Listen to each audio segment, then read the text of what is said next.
नमस्कार, मैं रंजू सिंह। आप देख रहे हैं द सन एक्सप्रेस। आज की खास खबरें। कोरोना पीड़ित भाजपा नेता को ममता ने भेजी फलों की टोकरी, नेता हुए गदगद। कोरोना संकट के समय राजनीति को परे हटाकर मानवीय कर्तव्य निभा रही मुख्यमंत्री ममता बनर्जी को चौतरफा सराहना मिल रही है।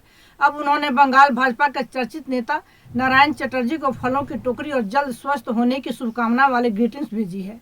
चटर्जी फिलहाल कोरोना संक्रमित हैं और डॉक्टरों की निगरानी में घर पर हैं। अटल बिहारी वाजपेयी से लेकर भाजपा के अन्य दिग्गज नेताओं तक के लिए परिचित चेहरा रहे नारायण चटर्जी ने मुख्यमंत्री से यह उपहार पाकर उनकी भूरी भूरी सराहना की है।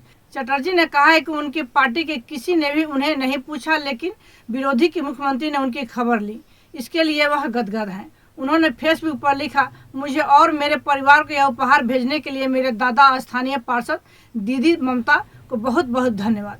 उन्होंने अपने क्षेत्र के तृणमूल पार्षद विजय उपाध्याय को भी धन्यवाद दिया। दरअसल मुख्यमंत्री की सौजन्यता से फलों की टोकरी पहुंचाने का काम स्थानीय पार्षदों को सौंपा गया है।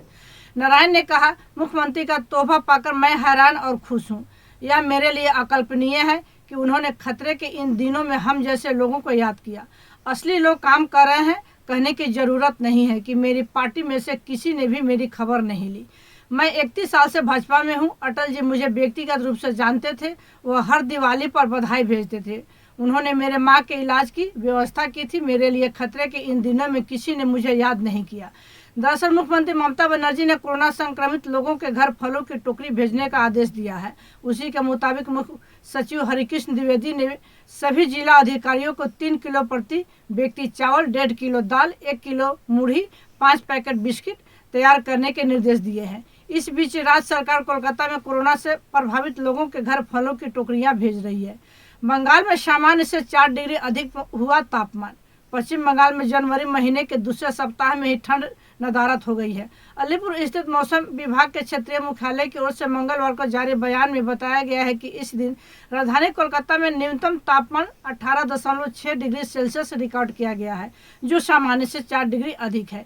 इसके अलावा अधिकतम तापमान भी 27.6 डिग्री सेल्सियस रिकॉर्ड किया गया है, जो सामान्य से 2 डिग्री अधिक है। वातावरण में अपेक्षित आर्द्रता भी अधिकतम 96% पर पहुंच गई है, जिसके कारण ठंड नदारद है और दिन के समय लोग सामान्य कपड़ों में रह रहे हैं। इस बार बंगाल में ठंड बहुत ही कम पड़ी है। अक्टूबर महीने से लेकर अभी तक अगर कुल मिलाकर देखा जाए तो 10 से 15 दिनों तक ठंड पड़ी होगी। मौसम विभाग ने पहले ही स्पष्ट कर दिया है कि 14 जनवरी यानी मकर संक्रांति के दिन से ठंड और कम होने लगेगी। DGCI ने बंगाल में कोरोना की नई दवा को दी मंजूरी। पश्चिम बंगाल में कोरोना संक्रमण के मामलों में वृद्धि देखी जा रही है। इस बीच सरकार ने पश्चिम बंगाल में कोरोना प्रबंधन के लिए DGCI द्वारा अनुमोदित दवाओं यानी एंटीबॉडी कॉकटेल थेरेपी और मोलनुपीरावीर के इस्तेमाल को मंजूरी दे दी है।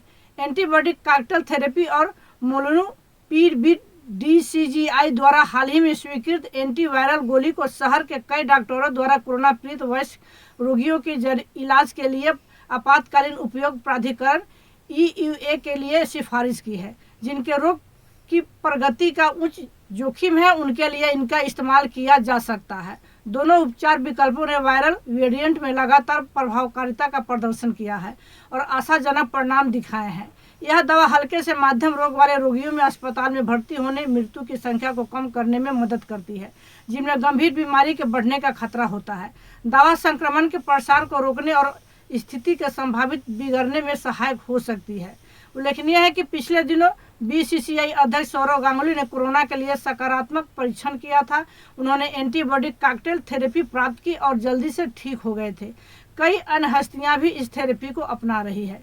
इसी तरह की अन्य खबरों के लिए आप जुड़े रहें द सन एक्सप्रेस के साथ। धन्यवाद।